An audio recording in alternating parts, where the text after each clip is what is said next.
5年前我威胁顾北和我结婚，他恨恨不已。江岩，你真不要脸！如今他的白月光归国，郎情妾意，情意绵绵。我尊重不住服，拔腿就跑。他低声哀求：妍妍，是我不要脸，你别不要我。顾北的白月光陈月回国了。接风宴上，包厢人声鼎沸。陈月一袭白裙，姿容清丽。她端起酒杯，落落大方，感谢大家为我接风。今后在宁城就靠大家多多照顾了。一口饮尽，又特意重新倒了一杯。北哥，我敬你。顾北眉眼带笑，举杯。小月，欢迎回家。两人的杯子相碰，声音清脆。无形的粉色气泡盘旋在两人上方。我感到心闷，抿了抿嘴唇，拉开包厢门出去透气。洗手间内，陈月挡在我身前。江岩，我回来了。当初赶我出国，没想到会有今天吧。我直视着陈月的双眼，淡然回道：是没想到，不过有些人既然回来了，也改变不了什么。我能送你出国1次，就能送走第2次。人贵有自知之明，别妄想不该妄想的人。陈月闻言，神情带了点不屑，走近附在我耳边轻声道：本来就是我的东西，又怎么会是妄想呢？倒是你，顾太太的位置也坐得够久了。这次我回来，你猜北哥会选你还是选我？我看着眼前陈月的作态，有些反胃，瞬间丧失了交谈的心情，推开陈月，大步离开。回家的路上，车流不息。江岩，陈月这次回国会住在家里。顾北用最平静的语气在我心里掀起滔天巨浪。怎么，是宁城的酒店都没空房了吗？我反问。从陈月回国到顾北接旧情人回家里住，我的心里堵得慌，说话不自觉带了怒气。窗外有冷风进来，零星雨滴打在身上，心也仿佛被雨水打湿。雨势愈加急促，道路上红色车灯闪烁不停。我关上了车窗，跟你说一声是通知你，不是征求你的意见。还是说你觉得你有资格管我的事情？顾北双手握在方向盘上，瞥了我一眼，冷笑着说：我怎么没资格？顾北，你可别忘了，我才是你的妻子。我声音加大，底气却不足。江岩，你别忘了当初我怎么跟你在一起的。做好你的顾太太，别的事别插手。下车，顾北语气凌冽，车内气氛霎时凝固。门打开，我刚落地，宾利就疾驰而去。深夜，我踩着高跟鞋拎个小包，足足走了2小时才下高速。我知道的，顾北从来都不是会对我心软的人啊，可是心里还是会泛起细细密密的疼。后面雨越下越大，我顾不上形象，将高跟鞋拿在手里，赤着脚走。下了高速，遇到个好心人载了一程送到了门口。回到的时候，时钟指向凌晨2点，家里灯火通明。不一会儿，顾北从外面进来，竟然比我还要晚回来，身上仍然是聚会时的着装，不知道干嘛去了，面色不愉。江岩，你是蜗牛吗？现在都几点了你才到家？所以是我想这么晚才到家吗？我在心里猛翻白眼，憋着一口气，不让情绪爆炸。我不想跟你讲话，你别说话，淋着雨赤脚走，哪一个都很讨厌。现在身上湿哒哒的，我只想赶紧泡个热水澡。刚才是谁送你回来的？卡宴的车。江岩，你怎么不请你朋友进来坐会儿啊？话多的男人也很讨厌。顾北，你是不是有病？哪个人送我回来跟你有关系吗？不坐车，难道我真的要走5个小时回家？还是说你会好心去接我？胸腔的一团怒气终于找到了出口，我噼里啪啦说完，浑身的细胞都舒展了。你怎么知道我没？顾北后面的声音越来越小，我听不清楚，索性没管。等我洗漱完毕，床上的人已经安然入睡。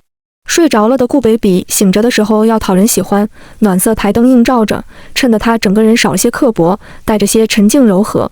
不会说那些伤人的话，也不会做让我难过的事。我睡在床边，尽量将自己的距离和顾北拉远。陈月要住进来，顾北是什么想法？2个人再续前缘？我霸着顾太太的位置5年，难道还能霸着一辈子吗？这样乱七八糟想着，眼皮就开始打架。快睡着时，顾北一手搂腰把我圈在身下，一双桃花眼亮晶晶地看着我。妍妍，别生气了。说完亲吻了一下我的鼻尖。不等我说些什么，顾北就跟个亲亲怪一样，不停地在我脸上落下亲吻，未出口的话都化作了呜咽。窗外大雨不停，室内风暴未歇。次日醒来，天光大亮，我捯饬了一下自己，化了个美美的妆。今天陈月要住进来，我得打起12分精神。刚下楼就听见一阵笑声。北哥，我住家里，妍妍姐不会生气吧？要不我还是住酒店吧。陈月低着头，好一朵无辜的白莲花。不会，姜岩不是这么小气的人。顾北推着陈月的行李箱，带人往1楼客卧走去。我看得心里来气，眼不见心不烦，便去找闺蜜珍珠逛街调节心情。不是吧，陈月真住进你家啦？这个小白脸有一手。妍妍，你可要小心。珍珠喝着奶茶，口齿不清地跟我叽咕。你说，顾北现在是个什么心态？我漫无目的用吸管拨动着杯中的饮料。渣男心态，吃着碗里的，望着锅里的。妍妍，你找机会把陈月赶出去吧。珍珠突然站起来，一拍桌子，手边的奶茶差点起飞，看起来比我这个当事人更加愤怒。我赶紧拿稳奶茶，又扯扯珍珠的衣袖，让她坐下。哎呀，不管了。顾北要是真的对陈月动了那份心思，我赶陈月不成，估计是他俩联手把我赶出来了。脑海中开始自动播放画面，顾北和陈月手牵手将大门从我眼前关上，我拎个小包在门外看着他们相爱，弱小无助又可怜，好不凄惨。既视感太强，我摇摇头，扑哧笑出声来。看完电影，吃完饭，踏着月色，我回到家，眼前的一幕差点让我待机。陈月站在客厅，身上紧围着一条浴巾，头发上还有洗发水的泡泡。这是洗澡洗到一半，对着我，他温柔一笑，有些羞涩的模样。楼下的淋浴器坏了，北哥在里面帮我修呢。妍妍姐，你怎么回来的这么晚呀？北哥白天带我去他公司报道，晚上一起去格调吃饭。其实我们也刚到家，蚊子一样喋喋不休，好想一巴掌拍死。不用跟我报备，我不是你妈。另外，我记得你好像比我还大1岁，别叫妍妍姐了。我受不起。我说完就转身上楼，正巧这时顾北从客卧出来。小月，淋浴器没坏。你见到我？顾北话头一转。姜妍，你怎么才回来？这都几点了？你干嘛去了？你下班没有这么晚吧？顾北是学过川剧变脸的，对陈月春风拂面，对我大吼大叫。而且什么几点？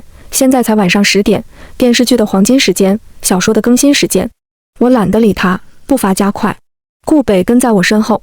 不在楼下多待会儿，今天修淋浴器，明天修水管，大后天就可以修。阴阳怪气我也会。顾北，你真的不知道避嫌吗？我缓和了语气，想听一句真话。姜妍，小月不是你，你以为人人都跟你一样爱爬床？别拿你的龌龊心态去揣测他，下次别让我听到这种话。顾北咬牙切齿，摔门而去。不一会儿，楼下的轰鸣声渐行渐远。陈月不是我，我这么坏，陈月怎么可能是我呢？心上的破洞本来用纸糊得好好的，现在顾北不留情面把纸撕开，任由冷风过境来回环绕。5年前，顾北暗恋陈月，我暗恋顾北。陈月彼时有富2代男友，后来不知怎地，两人分手，陈月住进了医院。小月，我给你熬了鸡汤，等你病好了，暑假我们出国散心，去瑞士滑雪，去北欧看极光。顾北体贴地开始盛汤，我将一篮水果默默放在床头。在一旁看着，心里又是嫉妒又是心疼。北哥，我没事，谢谢你来看我。陈月躺在病床上，脸色苍白。顾北离开后，我又独自回到病房。陈月，要多少钱你才能离开顾北？我开门见山。姜妍，你不觉得谈钱太俗了吗？再说，我要是成为顾北的女朋友，也不会缺钱啊。说着说着，他就笑了起来，眼睛里都是势在必得。买你一辈子不回来，500万够吗？你养父欠的赌债，你出国留学的费用，全都算上。你知道的，顾北现在拿不出这么多钱，他因为创业跟家里闹掰了，自己都经济拮据。而且，你不想换个地方重新开始新生活吗？仔细考虑一下吧。我一口气说完，心跳得飞快，居然真的说出口了。这些台词我还是在电视里看过。要是陈月不同意的话，其实我也没什么办法，毕竟我除了钱比他多，就没什么优势了。幸好后来我接到了陈月的电话，他同意了。明知要陈月一出国，我攻略顾北的成功率就大很多。我暗自给自己打气，勇敢追爱，暗恋变明恋。世间男人千千万，要实在追不到了，我再换。陈月给我打电话说要跟我谈谈条件，约我去酒店。我敲了敲门，无人应答。正准备给陈月打电话时，房门突然拉开，人就被一股蛮力拉入房间。顾北将我抵在门板上，头埋在我颈侧，温热的呼吸起伏着。半晌他喃喃道：小月，你去了好久，我今天好开心，你答应做我女朋友，我会对你好的，以后只对你好。你说今天要送我礼物，我不要礼物了，你答应跟我在一起就是最好的礼物。我拼命挣开顾北的桎梏。顾北，你看清楚，我不是陈月。我用尽全身力气挣扎着，终于将顾北推开了一小段距离。转身拉住门把手，刚准备夺门而出，却被顾北反剪了双手抱住。砰的一声，门彻底关上。别走！带着酒气的吻铺天盖地，一片狼藉。醒来就看到顾北怒目圆睁，恨恨不已。要是眼睛能刀人，我怕是早就尸骨无存。江岩，你真不要脸！啊，对，我不要脸。不知道昨天是谁宝宝亲亲叫不停，我错在进了这个房间，其他的我可不认。昨晚是陈月约我过来，不然你以为我为什么会在这里？虽然不知道他为什么怎么做，但是我也是被算计的。顾北，你会相信的吧？我省去了送陈月出国的事情，心怀期待为自己辩解，强词夺理。小月才不是这种人，一定是你诡计多端，跟踪我，知道我昨天跟陈月表白，你气不过就耍这种烂招。你这个人自私自利，除了会耍手段勾引人，你还会什么？江岩，你真让我恶心！我警告你，要是你敢在陈月面前胡说八道，我会让你后悔。顾北手忙脚乱开始穿衣服，快出门时又转过头，恶狠狠地留下一句：记得吃药。砰！房门关上，传来重响。晨曦透过玻璃和窗帘，在地上留下彩虹色的投影。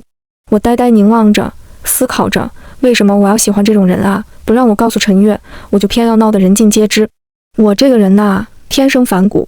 其实顾北说我自私自利，我也没什么好反驳的。我想要的就一定要得到，从来如此。小时候，后妈要把我妈妈的花房给拆了，我把她最爱的珠宝砸了个稀巴烂。同父异母的弟弟嘲笑我死了吗？我掐了他脖子发紫。老爸发火把我赶出家门，我无所畏惧。我的小金库随身携带。就在我暗自庆幸时，一个男人抢走了我的包。抢劫了！来人了！帮忙！我大声求助。追了5条街，小贼忒能跑。我停下来，在路边喘大气。同学，你看下是不是你的包？有没有少东西？好听的少年音响起，抬头一看，面前停着一辆山地车，少年一双桃花眼亮晶晶，唇红齿白，清秀俊美，深蓝色校服也遮掩不住的帅气，胸腔好像有只小鸟在乱撞，下一刻就要破体而出。我竭力保持淡定，拿过包包翻看，还好，东西都在。那就好，东西没丢就成。我追过去时，小偷把包扔下跑了，人没追上。同学出门在外注意安全。他挠挠头，讪笑道：谢谢。同学，我请你喝奶茶吧，顺便加个微信认识一下。我在心里打着小99。不用，我约了同学打球。我走啦，同学自己注意安全。说完车头一转，骑得飞快，不一会儿就消失在街角。就这么走了，不知道下次还能不能遇见。我叹气望向地面，咦，有个小卡片，宁城一中高3一班顾北。人家是一见杨过误终身，到我这儿就是小贼误我。要是当初小贼不抢我的包，我就不会去追，我不去追，就不会遇上顾北，不遇上顾北，就不会有后来发生的这些乱七八糟的事儿。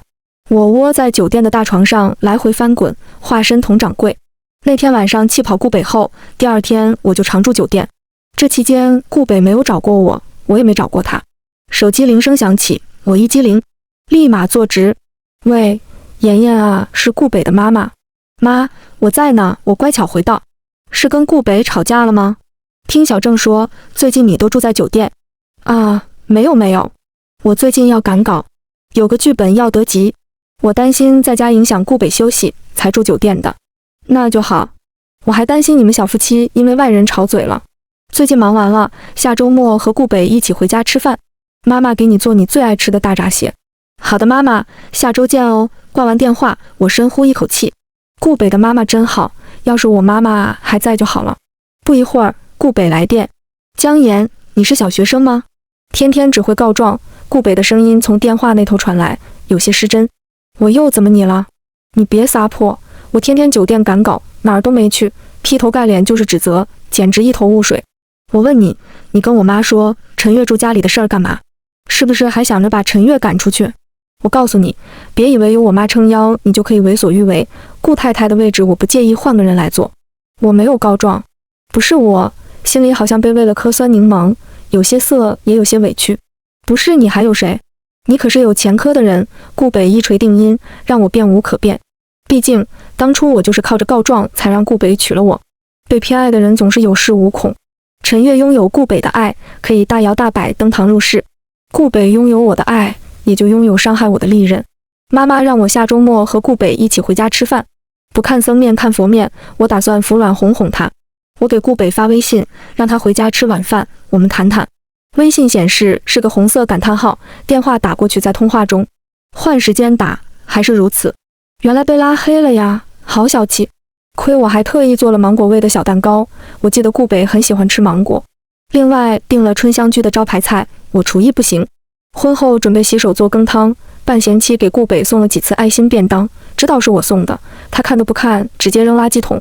后来我让助理送了一次，结果豆角没做熟，顾北食物中毒进医院，我就绝了这心思。月亮高挂，时钟转了一圈又一圈，饭菜全都凉透，终于有人归家。北哥，你不知道今天那个客户多过分，我们组陈月和顾北前后进屋，陈月一直说不停，顾北不时出声附和。我坐在沙发上，好似一团空气被无视的彻底。妍妍姐，你今天回来的好早哦。我和北哥晚上去见客户了，所以今天回来的有点晚。妍妍姐，你还没吃晚饭吗？陈月看着满桌子菜，明知故问。哇，妍妍姐你也太好了，你怎么知道我今天生日的呀？这个小蛋糕好漂亮，看起来就很好吃。陈月今天也是生日吗？我不知道，我也想过生日的，现在却是什么心情都没有了。那你吃了吧，生日快乐，别浪费了。顾北，妈妈说让我们下周末回家吃饭，短短几句话，我说的缓慢吃力，眼睛好像进沙子了，我怕再多说一个字就会泄露自己的狼狈，急忙转身离开客厅。一觉解千愁，心情不好的时候，我靠睡觉补充元气。半梦半醒间，被子离体，手腕传来痛感，我睁眼，一脸迷茫。江岩，你怎么还睡得着？小月被你害得进了医院，你的良心不会痛吗？知道小月芒果过敏，所以你才准备这个蛋糕。你真恶毒！顾北的嘴唇张张合合，一字一句都是斥责、质疑、谩骂。我仔细分辨他的神情，桃花眼发火看人的时候原来这么凶。无视胸腔翻涌的情绪，我强扮一份镇定自若。顾北，陈月芒果过敏，我可不可以怀疑是他故意的？蛋糕上那几片芒果难道会看不出来吗？看到小蛋糕放在那里，像狗一样凑上去闻闻看看，主动说想吃的人难道是我吗？说完甩开顾北的手，揉了揉胳膊，下手真重。做错了事还这么理直气壮，江岩，不愧是你，最毒妇人心，说的就是你。怒火中烧，顾北手将床头柜上的东西一股脑扫了一地。我递剧本，我立马蹲下想捡起来，顾北一脚踹过来想踢走，冷不防踢到了我的肚子。五脏六腑好像都移了位，眼泪争先恐后从眼眶出逃。我蹲在原地，发出微弱的求助。顾北，好疼！顾北哼笑，蹲下来掐住我的脸，狠狠捏紧。江岩，演得很好，继续保持。奥斯卡最佳女主非你莫属。说完大踏步离开。顾北走后，我蜷缩在地上躺了10多分钟，太难受了。我给珍珠打电话，醒来人在医院，怀孕了。我捏着单子反复看，又摸了摸肚子，里面居然有个小生命，好神奇啊！可是我跟顾北之间还有以后吗？他宁愿相信所有人都不会相信我。要是知道自己要做父亲了，他会开心吗？妍妍，你猜我刚才在2楼看到谁了？珍珠提着午饭进来，打断了我的思考。看见谁了呀？我问。看到顾北了。我去拿药，看到他往2楼走，我追上去，准备跟他说你在3楼呢。结果拐个弯他就没影了。我急着给你送午饭就回来了，顾北一定是过来看陈月的，他都不知道我住院了。吃饭最大，我好饿呀！我生硬的转移话题，接过饭盒打开，趁珍珠不在，我悄悄往2楼走去，一间间病房走过。203病房传来熟悉的声音，这是送给我的吗？北哥，你真好。陈月的声音充满了喜悦，整个人扑在了顾北怀里。你不是昨天过生日吗？这个项链就当做迟到的生日礼物。顾北温声回应，并没有推开。郎情妾意，情意绵绵。我想推开门去疯去闹，想问问顾北，明明我也是昨天过生日，我的礼物就是冰冷的斥责和那一脚吗？算了，人家郎才女貌，轮不到我这个妖怪来反对。今日所承受的一切皆是自食恶果。我将病房门合上，默默离开。微信叮叮咚咚，我打开一看，妍妍姐，这个项链好好看啊！北哥的眼光真好，配图自拍戴项链的照片，两人吃饭的照片，是挺登对的。绕了一圈，他们最终还是会在一起。怎么办？有点心疼我的500万。我点了点屏幕，拉黑删除一条龙。可是肚子里的孩子该怎么办呢？脑子一团乱麻。我去了墓园。妈妈，我有点难过。自从你过世后，我就感觉自己没有家了。后来结婚后，虽然我和顾北吵吵闹闹的，但是我想着要是能这样一辈子，好像也不错。可是妈妈，你知道，5年前我威胁顾北，他才跟我结婚，他根本就不想娶我。5年过去了，他还是不喜欢我，现在更是彻底厌我。我放低了声音，好想抱着妈妈撒娇。他学生时代暗恋的人回国了，你都不知道，顾北特别坏，他让那个女孩子住在我们的家。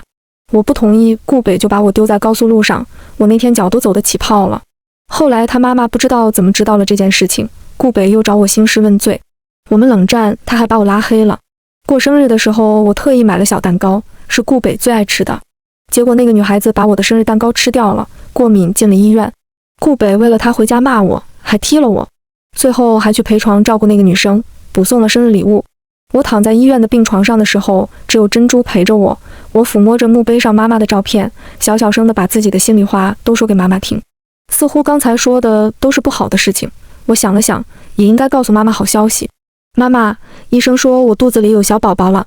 我有点开心，我也要当妈妈了。可是顾北不喜欢我，小宝宝他也不会喜欢的。要是我不要这小宝宝的话，就没有人喜欢他了呀。我该怎么办呢？妈妈，照片上的妈妈当然给不出任何回答。我将头依偎在墓碑上，想象自己正靠在妈妈怀里。一阵风吹来，远处树林传来沙沙的声音。我偏过头，注视着妈妈慈爱包容的面容，心里涌起无尽温暖。妈妈，我想我知道该怎么做了。我一个人也会好好生活，不用担心我。我走了，下次再来看你。孩子的事情，我不打算告诉顾北。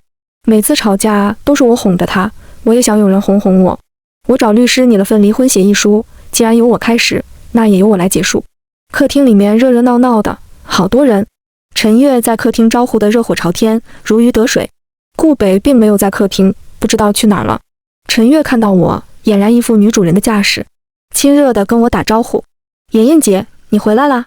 公司今天聚餐，宁城的餐厅都吃腻了，大家都说要见识下老板的别墅，所以就选择家里聚餐。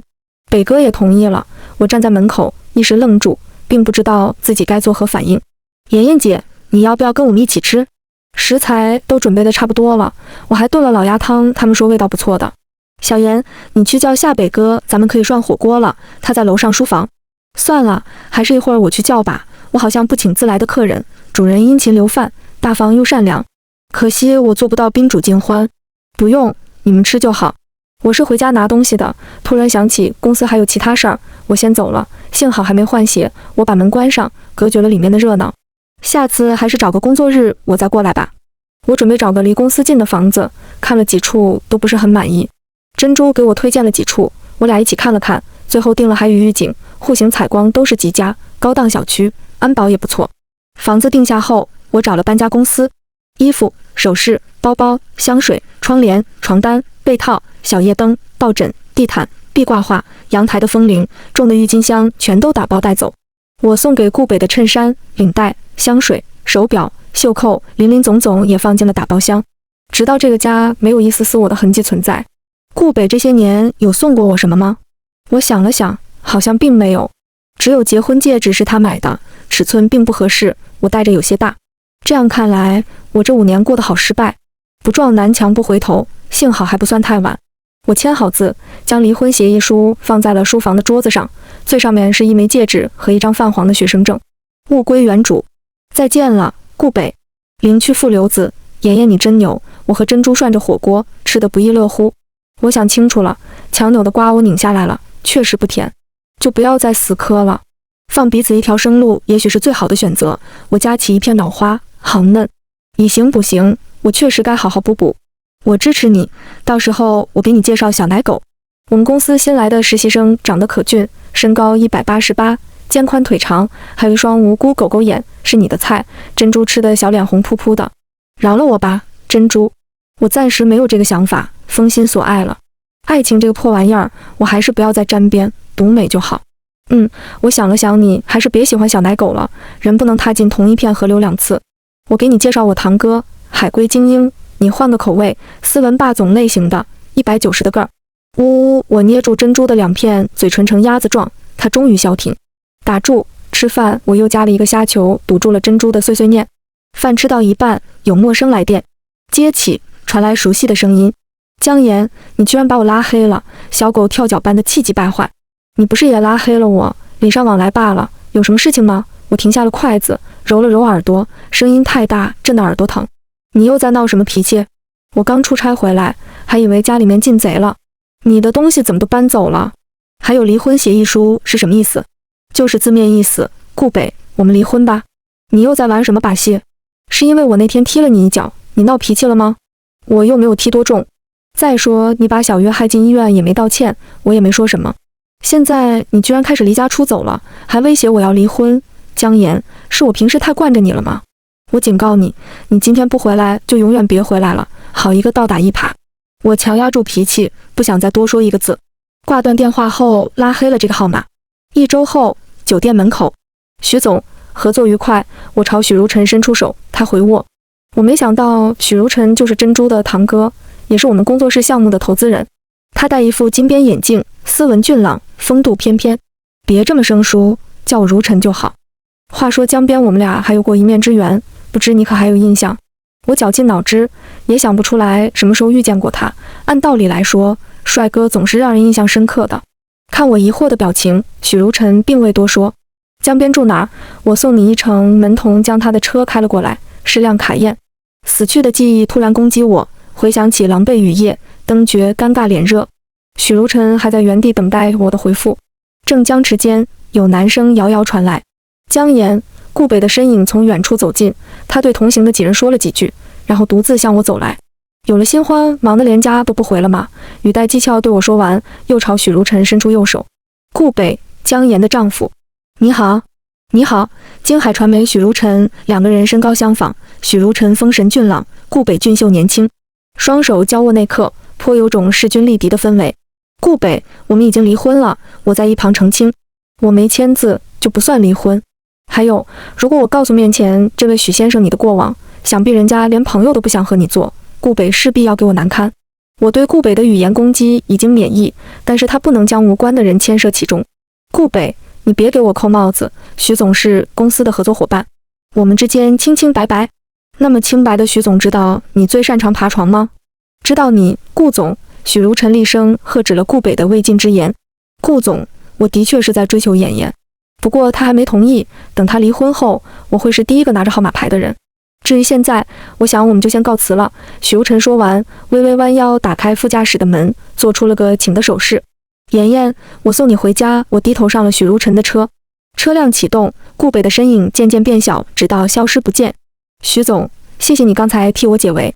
对不起，刚才我真心感激许如尘刚才做的一切。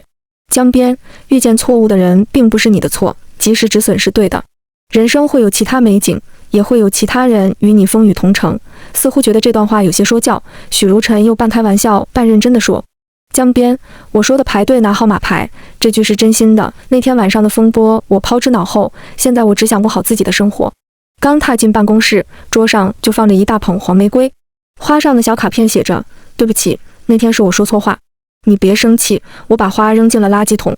第二天又在办公桌看到黄玫瑰。还在生气吗？妈问我们什么时候回去吃饭，我敷衍说你去了外地出差。第3天你送的袖扣不见了，找了好久都找不到。第4天原来不止袖扣，你送我的东西全都不见了。第5天你以前不是这样的，就不能对我再心软一次吗？第6天今天送的红玫瑰会消气一点吗？第7天不生气了，可以把我从黑名单放出来吗？第8天什么时候会消气呢？会给个期限吗？第9天今天拍卖会上的红宝石耳环，我看到后第一反应是很适合你，我拍下了给你当礼物，什么时候回来呢？第10天当初是你威胁我要结婚的，现在是不打算要我了吗？第10天算了，不原谅就不原谅，我才不稀罕。顾北现在的做小伏低，并不是真的觉得自己错了，恐怕是虚荣心和占有欲作祟居多。这5年来，我在这段婚姻中如履薄冰，现在终于面对现实，有时候不是道歉就可以解决所有问题。接连1个月收到顾北送的花，我都投喂给了垃圾桶。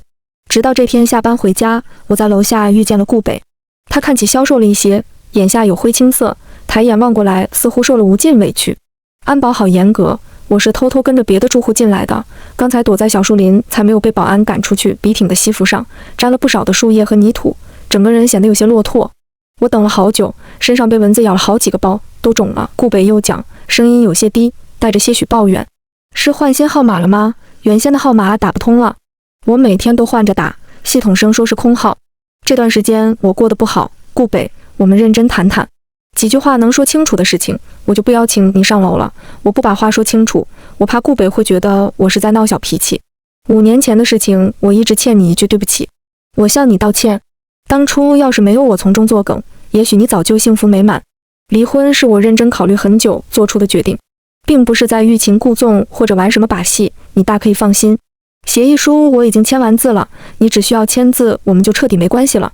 我耽误了你5年时光，现在放手应该不算太晚，你还是可以追求自己真正的幸福。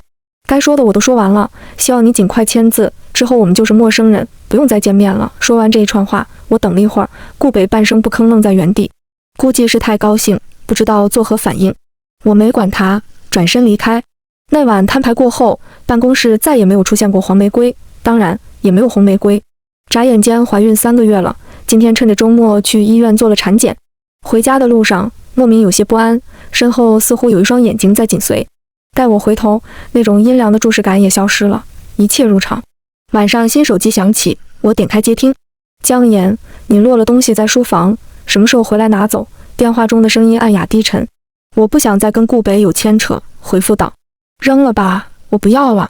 等等，你带走了小夜灯、袖扣，甚至是阳台的郁金香，什么都拿走了，唯独把我留在原地，为什么不把我也带走？我不是你的吗？像小孩子撒娇，无理取闹。他又讲，妍妍，别不要我，求你，低声哀求讨好，将自己的软肋示人。顾北清醒的时候是绝对不会说出这种话的，他傲娇又毒舌，像宠坏了的猫。顾北，你喝醉了，我不是你的，你也不是我的。别再打电话了，我喉咙哽了一瞬，说出的话却毫不留情。要是在陈月回来之前听到这番话，我会义无反顾选择相信奔赴。可是现在回不去了。后来我把电话静音关机，一觉睡到天明。早上醒来收到条短信，江岩，离婚协议书我同意签字，我们当面谈谈。昨晚电话里的顾北似乎是被夺了舍，今天就恢复往日高冷。我无置可否，回复可以，时间地点发我。快到约定地点，隔着一条马路，我竟然见到了陈月和顾北2个人。就这么迫不及待转正吗？我在心里嘀咕。妍妍姐，陈月像只百灵鸟，雀跃欢欣冲我摆手。绿灯行，我走在人行道上，陈月也朝我走过来。就是这时，有什么东西从远处呼啸而来，巨大的冲击力将我撞倒，时间仿佛被无限延长。被撞飞的那一刻，我看见顾北拉住陈月的手护在了身后，全身泛起酸痛，体内似乎有热流源源不断的流走，整个人像落入了冬日的湖水中，冰冷刺骨。我止不住开始颤抖，紧接着眼前一片朦胧，陷入黑暗沼泽。在救护车上醒来时，看到顾北和陈月守在旁边。我掠过陈月，目光紧盯着顾北。顾北的脸上有什么呢？有焦急、愧疚、担心。可是我最不需要的就是这些啊！我明白当时情况危机，顾北救陈月是对的，可是我过不了心里的坎。被放弃的人，请允许有自己的一点私心吧。如果今天我就要离开这个世界，我希望和他是没有任何瓜葛的。我从喉咙里断断续续吐出几个字：顾北，你说过会签字的，给我。那一刻，顾北的脸上充满了不可置信。妍妍，先去医院，医生说你现在马上要做手术，其他的事情我们以后再说。他柔声细语，像哄3岁孩童。不签字，不手术。我坚定语气，又加重了砝码。顾北，你想让我死吗？被我逼到极限，顾北红着眼同意了。带血的手紧攥住离婚协议书的同时，我向顾北展露出真心的笑容。我们之间终于尘埃落定。珍珠赶到医院时，我向她叮嘱了一些事情。于是自那天起，我再也没见过顾北。后来我转院去了京市，在新的地方开始了全新的生活。6年后，京市某商场。小姨，是不是你喜欢喝珍珠奶茶，所以你的名字叫珍珠呀？小女孩穿着背带裤，扎着2个小辫，头上戴了个草莓发卡，扑闪着大眼睛向珍珠发出灵魂拷问。是的呀，宝宝。那你为什么叫嘟嘟呢？珍珠抱着小团子捏她脸上的肉肉丸。因为妈妈说我出生的时候肉嘟嘟的，所以叫嘟嘟。小团子被逗得发出咯咯的笑声，整个人在珍珠怀里晃个不停。将嘟嘟放在游乐园，我和珍珠坐在一旁聊天。他讲了一些事情，车祸并不是意外，陈月和他养父策划了这起事故。之前你给陈月的500万，不到2年就被挥霍一空。后来他找了几任男友，都是没钱就分。他在国外留学考试作弊，差点连毕业证都没拿到，自然也没找到什么好工作，日子过得艰难。于是回到国内，想重新投入顾北的怀抱，毕竟当年顾北暗恋过他。然而回国后，顾北虽然让他进了公司，住进了家里，却没有给过任何承诺。养父欠的赌债越来越大，经常去公司找陈月。陈月压力巨大，偷偷挪用了公司财产，以为神不知鬼不觉。他看到你们俩闹矛盾，你搬家出走，以为自己不日将会坐稳顾太太的位置，却没想到顾北根本没有离婚的心思。他等不及了。那天在医院跟踪，发现你有了身孕，担心孩子生下了，他就再无可能。铤而走险，和养父策划了车祸，想着让你一尸两命。只要你过世，这样顾北就算不离婚，他也可以顺利嫁入豪门。可是没想到，车祸发生后，事情全都脱了轨。公司亏空被发现，顾北报警，陈月做的一切全都败露。总而言之，现在的结局就是陈月和他养父一起在监狱踩缝纫机，真是恶有恶报，活该。我听完不胜唏嘘，原本以为是郎情妾意，却没想到这一切全是家人诡计。和珍珠叙旧完，我牵着嘟嘟走出了商场，门口停着一辆卡宴，高大英俊的男人疾步上前，爸爸，抱！嘟嘟看见来人，兴奋得像脱缰的小马驹，小短腿跑得飞快，被男人妥妥接住，高高举起。宝贝嘟嘟，今天一天有没有想爸爸呀？超级想的，妈妈也超级想爸爸的。妈妈肚肚里的宝宝也超级想爸爸的。嘟嘟是个小甜心，家里每个人都能被她的甜言蜜语征服。如晨，我们回家，我挽住如晨的胳膊，他一手抱着嘟嘟，一手牵着我，慢慢地走在回家的路上。后来在车上的时候，嘟嘟小声跟我说，妈妈，今天在游乐场的时候，有个叔叔一直看着我玩城堡，他坐在那里好久，我看他好像有点可怜，就把我的草莓小发卡给了他，希望他能开心一点。后来他给我买了冰淇淋，我没有吃哟，妈妈说小朋友不能吃冰会肚子疼。妈妈，我超乖的。可是小发卡送出去了，你会怪我吗？